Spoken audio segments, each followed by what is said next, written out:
Chairman के लिए एक प्रत्याशी ऐसी है जो सरकारी नौकरी को छोड़कर चुनावी मैदान में उतर चुकी है। हम यहाँ की समस्याएं काफ़ी ज़्यादा है। यहाँ की स्थिति काफ़ी जर्जर है। बिहार के पूर्व स्वास्थ्य मंत्री मंगल पांडे का गांव है। जब वो स्वास्थ्य सेवाएं ठीक नहीं कर पाए तो आपको लगता है कि नगर पंचायत महाराजगंज के अध्यक्ष बनने के बाद आप ठीक कर पाएंगी? एक फुलेना प्रसाद स्मारक के नाम से जाना जाता है, जो कि बहुत बड़े स्वतंत्रता सेनानी रह चुके हैं महाराजगंज से, बहुत ही प्रसिद्ध है, नामी है। मैं उनके स्मारक को देख करके बहुत ही दुख हुई। उमाशंकर प्रसाद जो कि शिक्षा के लिए काफ़ी कुछ करना चाहते थे और किए भी। मुझे उनसे ही एक मोटिवेशन मिली है कि मैं एक शिक्षा को लेकर के आगे बढ़ूं और मैं भी काफ़ी कुछ शिक्षा के लिए करना चाहती हूँ। तो वैसे ही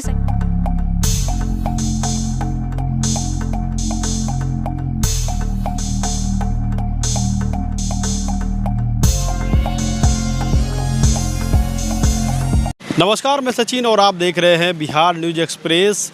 महाराजगंज में नगर पंचायत का चुनाव 10 अक्टूबर को होने वाले हैं। इसको लेकर कई प्रत्याशी चुनावी मैदान में है। नगर चेयरमैन के लिए एक प्रत्याशी ऐसी है जो सरकारी नौकरी को छोड़कर चुनावी मैदान में उतर चुकी है। हम बात कर रहे हैं पूर्व उपाध्यक्ष बलराम प्रसाद उर्फ बली जी की बहू सुप्रिया कुमारी की, जिनके पति डॉक्टर रंजीत कुमार हैं। और सुप्रिया कुमारी पंचायत विभाग में लेखपाल का काम करती थी और अपनी सरकारी नौकरी को छोड़कर वो चुनावी मैदान में उतर चुकी है। और आप तस्वीरें देख सकते हैं, अपने समर्थकों के साथ क्षेत्र भ्रमण कर रही हैं सुप्रिया कुमारी जी।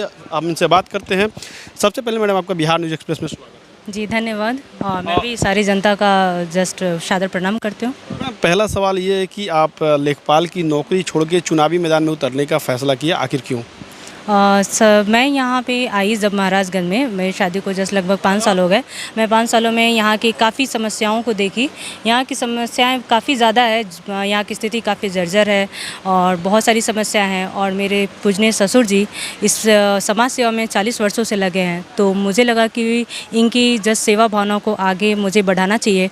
और मैं भी समाज सेवा मतलब करती हूँ, शुरू से करती आई हूँ और मुझे अच्छा लगता है। इसलिए मैं समाज की समस्याओं को दूर करने के लिए इस मैदान में। आपने कहा कि महाराजगंज नगर पंचायत में काफ़ी समस्याएं हैं और आपके जो ससुर जी हैं पहले उपाध्यक्ष भी रह चुके हैं, तो क्या उनके रीजन में भी काम नहीं हुआ? आप मानती है इस चीज़ को?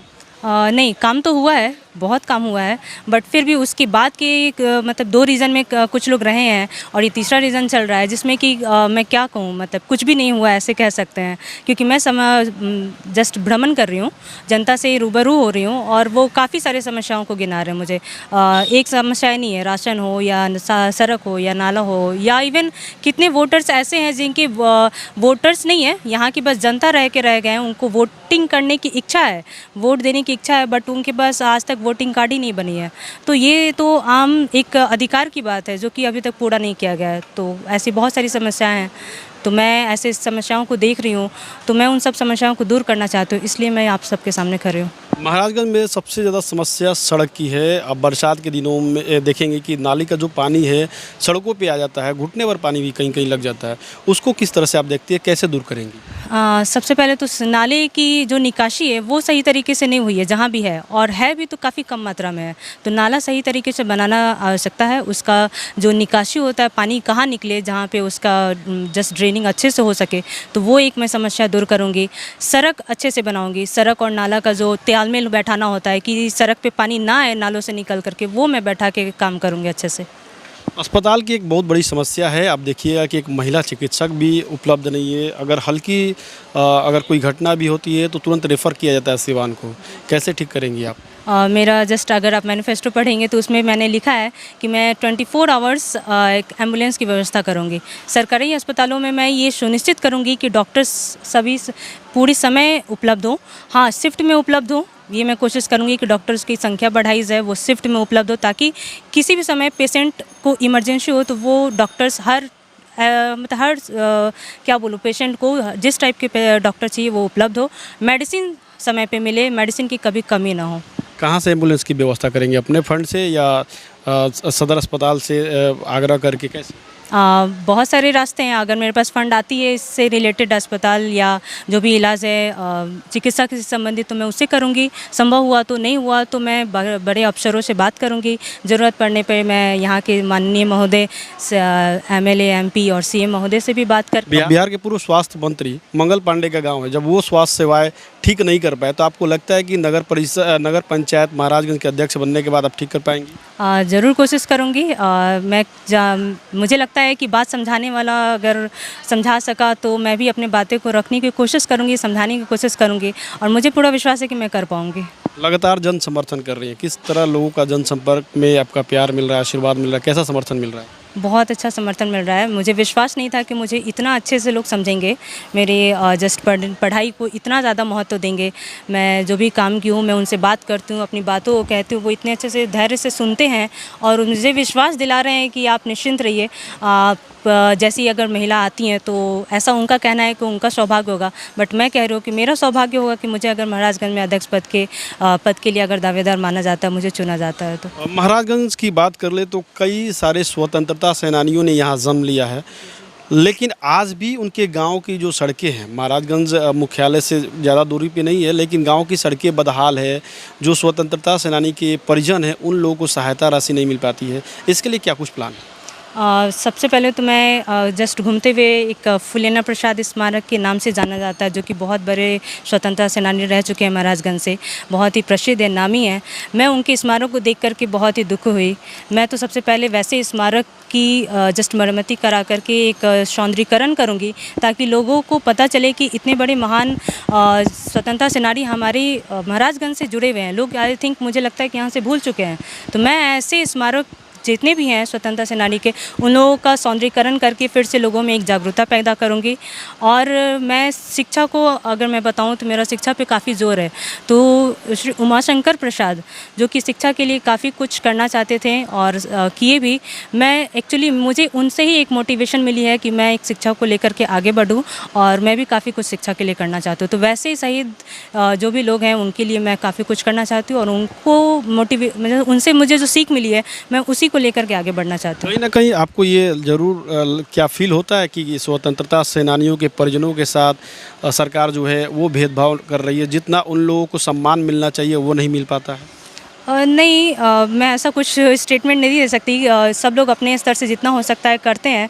मैं कोशिश करूँगी कि उन्हें एक अलग सम्मान मिले, और मैं यहाँ की जनता से भी आग्रह करूँगी, जो भी स्वतंत्रता सेनानी के लोगों से जुड़े हुए हैं, शहीद हुए हैं, उन्हें कभी भी जस्ट हमेशा इज्जत देनी चाहिए। उनका योगदान, उनका बलिदान सर्वोपरि है। आपकी मैनिफेस्टो मैंने पढ़ा, उसमें बहुत सारी व्यवस्था चीज़ें वादे किए गए हैं, जैसे कि पुस्तकालय का निर्माण, अलग अलग छात्र एवं छात्राओं के लिए खेल मैदान का। तो क्या आपको लगता है कि नगर पंचायत का इतना फंड होता है कि ये सारे जो मैनिफेस्टो में आपके लिखे हुए हैं वो आप पूरा कर सकती है? मैं जॉब करके आई हूँ और मैं पंचायती राज विभाग से काम की हूँ। मुझे लगता है कि फ़ंड तो आता है, साथ में अगर फ़ंड नहीं आता है तो काम को दिखाए करके, फ़ंड की बातें रख के कि हमारे नगर पंचायत में इसकी आवश्यकता है, फ़ंड की व्यवस्था की जा सकती है। तो मैं जस्ट जनता से आग्रह करती हूँ कि मैं सक्षम हूँ बात करने में, मुझे एक मौका दिया जाए, मैं ज़रूर व्यवस्था करके और ये सारी सुविधाएँ उपलब्ध कराऊँगी। इसके पहले जो भी प्रत्याशी लड़े हैं सबका मैनिफेस्टो होता है, अभी भी जो चुनावी मैदान में सबका मैनिफेस्टो होता है। आप भी देखती होंगी कि जो पहले चेयरमैन है वो भी कुछ ना कुछ जनता से वादे करके ही पद उस कुर्सी पे बैठे हैं। तो जनता आप पे क्यों भरोसा करे? क्योंकि आपके भी मैनिफेस्टो काफ़ी लंबा चौड़ा है, तो जनता आप पे क्यों भरोसा करे कि चेयरमैन बनने के बाद वो सारे मैनिफेस्टो की बातें पूरी ही होंगी? मेरे मैनिफेस्टो में, बाकी के मैनिफेस्टो में मुझे लगता है कि अंतर दिखेगा लोगों को। बाकी के मैनिफेस्टो में सिर्फ विकास के काम, जो सरकारी फ़ंड आते हैं सिर्फ वही जुड़े रहते हैं। जैसे आपने अभी मुझसे पूछ दिया सवाल कि मैनिफेस्टो में आपके ने लिखा है कि लाइब्रेरी की व्यवस्था, खेल कूद के मैदानों की व्यवस्था, तो ये सब कोई नहीं लिखता क्योंकि उन्हें पता है सरकारी फ़ंड नहीं आते हैं। बट मैंने लिखा है क्योंकि मुझे पता है कि नहीं आते तो मैं उसकी व्यवस्था भी करा सकती हूँ। तो मैं इसलिए जनता से आग्रह करूँगी कि मुझ पर विश्वास करें, मेरे एक बार मुझ पर विश्वास करके मुझे मौका दें, भारी से भारी मतों से जिताएं। एक मिनट रोकना चाहेंगे, आपने बोला कि जो लाइब्रेरी की व्यवस्था है, खेल मैदान की, यहाँ आपको बता दें कि महाराजगंज में सांसद भी हैं, विधायक भी हैं। सिवान ज़िला में ऐसा है जहाँ दो सांसद हैं, तो महाराजगंज में भी एक सांसद है। जब सांसद लाइब्रेरी की व्यवस्था नहीं करा पा रहे हैं, खेल मैदान नहीं करा पा रहे हैं, तो एक नगर पंचायत के अध्यक्ष बनने के बाद आप कैसे कराइएगा? अध्यक्ष पद आई थिंक महाराजगंज का प्रथम नागरिक होगा, और प्रथम नागरिक होने के नाते मैं यहाँ की समस्या को विधायक महोदय के सामने रख के अच्छे से बात करके उन्हें समझाने की कोशिश करूँगी कि इसकी आवश्यकता है। आई थिंक उन्हें इतनी आवश्यकता है ये कोई नहीं समझा पाया आज तक।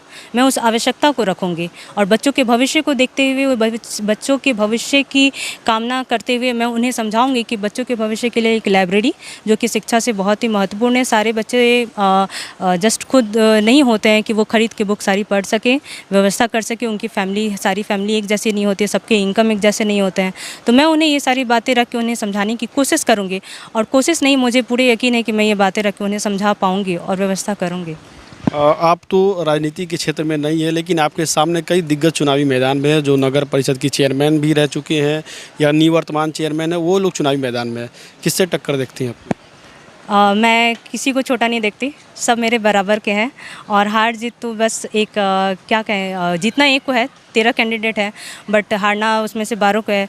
तो मैं बस यही कहूँगी कि आप जो जनता हो वो आप देखिए कि आपका जो समस्या है वो कौन दूर कर सकता है।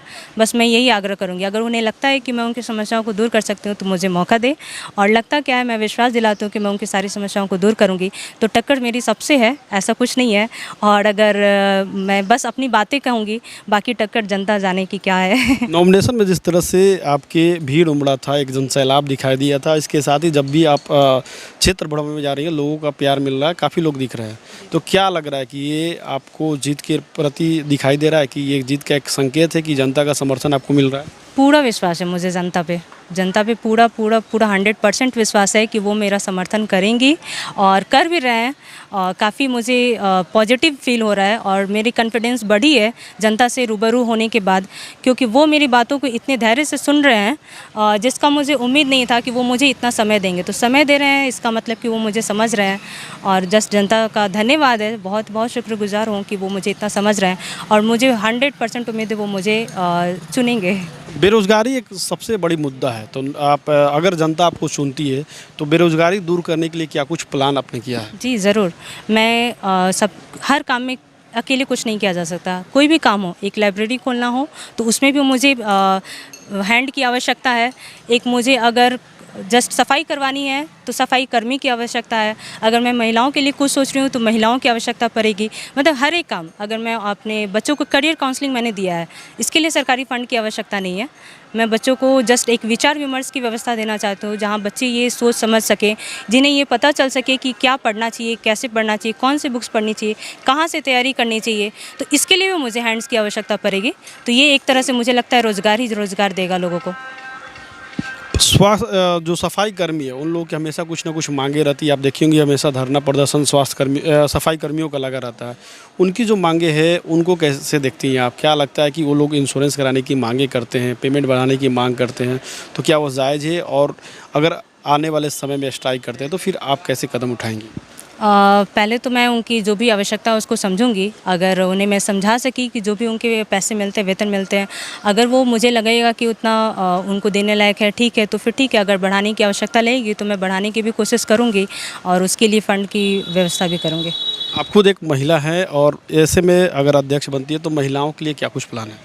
बहुत कुछ सोच के रखे हूँ और मैं कोशिश करूँगी कि हर फील्ड में जितनी भी मुझे आवश्यकता हो, महिलाओं को जैसे 50% सरकार रिजर्वेशन दे रही है, वैसे मैं महिलाओं को भी कुछ रिजर्वेशन दे करके हर काम में मैं महिलाओं को एक प्राथमिकता दूँ। क्या अपील करेंगी महाराजगंज नगर पंचायत की जनता से? बस यही अपील करूँगी कि आप मुझे समझे, उसके लिए बहुत बहुत धन्यवाद। बस अब मौका है मुझे आशीर्वाद देने का।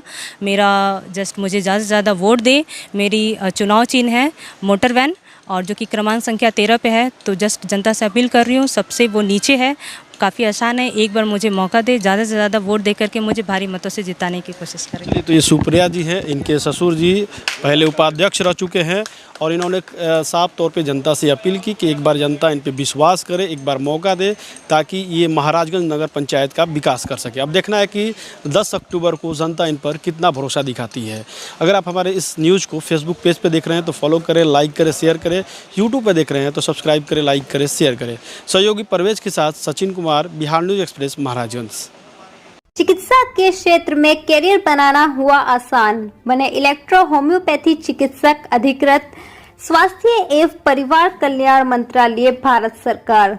NIMS electro homeopathy cancer research hospital साथ ही कैंसर जैसी जानलेवा बीमारी के इलाज कराने के लिए अब आपको बड़े शहरों में जाकर भटकना नहीं पड़ेगा, क्योंकि आपके अपने शहर सिवान में कैंसर का सफल इलाज होता है। जी हाँ, डॉक्टर मोहम्मद इंतखाब परवेज के यहाँ हर्बल से निर्मित इलेक्ट्रो होम्योपैथी द्वारा कैंसर जैसी बड़ी और खतरनाक बीमारियों का सफल इलाज किया जाता है। सभी प्रकार की कैंसर की बीमारियों में सफलतापूर्वक इलाज के लिए आज ही संपर्क करें।